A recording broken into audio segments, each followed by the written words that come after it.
Hello friends, வணக்கம். இன்னைக்கு நம்ம பாலக் பன்னீர் கிரேவி செய்ய போகிறோம். எப்படி செய்யறதுன்னு பார்க்கலாம் வாங்க. இப்போ இந்த கிரேவிக்கு தேவையானது பாலக் ஒரு கட்டு, பச்சை பட்டாணி வேக வச்சது வச்சுருக்கேன், 2 ஆனியன், 1 டமோட்டா, 4 கிரீன் சில்லி, 4 பல் பூண்டு, கொஞ்சம் இஞ்சி, கேப்சிகம் ஆஃப் எடுத்துருக்கேன், கொத்தமல்லி கொஞ்சம், பன்னீர் 1 பேக்கெட்டு, தனியா பவுட்ரு, தனி மிளகாய்த்தூள், கரம் மசாலா பவுட்ரு, தயிர், பட்டை, லவங்கப்பூ, ஏலக்காய், கொத்தமல்லி. நம்ம இப்போ பாலக்கீரையை 2 நிமிஷம் வச்சு வேக வச்சிடலாம்.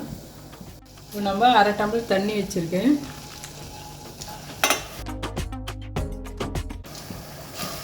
இதை கொதிக்கிட்டோம். ஆயில் விட்டுக்கலாம்.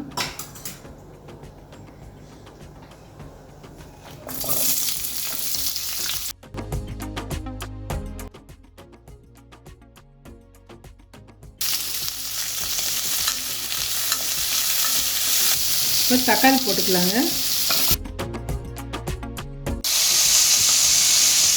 இது ஒரு 2 நிமிஷம் நல்லா வதங்கிடுச்சு. இப்போ நம்ம இதை அரைச்சிக்கலாம். ஆற வச்சுட்டு நம்ம இதாக கூட பாலக்கும் போட்டு அரைச்சிடலாம். ஆயில் ஊற்றிக்கலாம். இப்போது பட்டை, லவங்கப்பூ 1, ஏலக்காய் போட்டுக்கலாம். இந்த கேப்சிகம் போட்டுடலாம். இதில்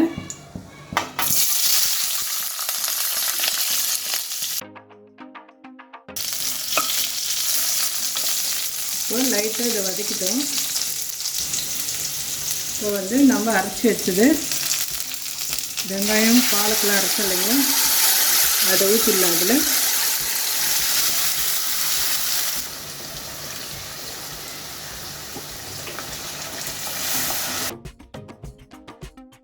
இதில் கரம் மசாலா போட்டுக்கலாம்.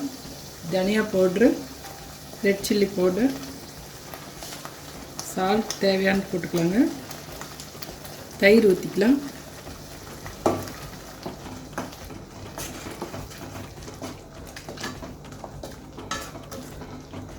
இப்போ இந்த பட்டாணி போட்டுக்கலாம்.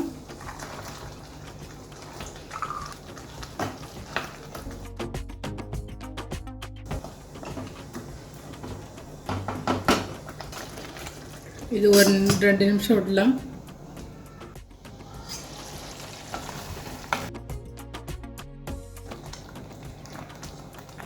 இப்போ பன்னீர் போட்டுக்கலாங்க. இதில்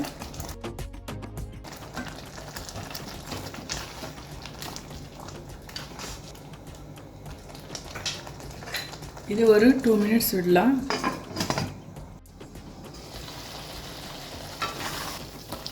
அவ்வளோதாங்க, பன்னீர் கிரேவி ரெடி ஆயிடுச்சு. நம்ம க்ரீம் ஊற்றிக்கலாம் மேலே.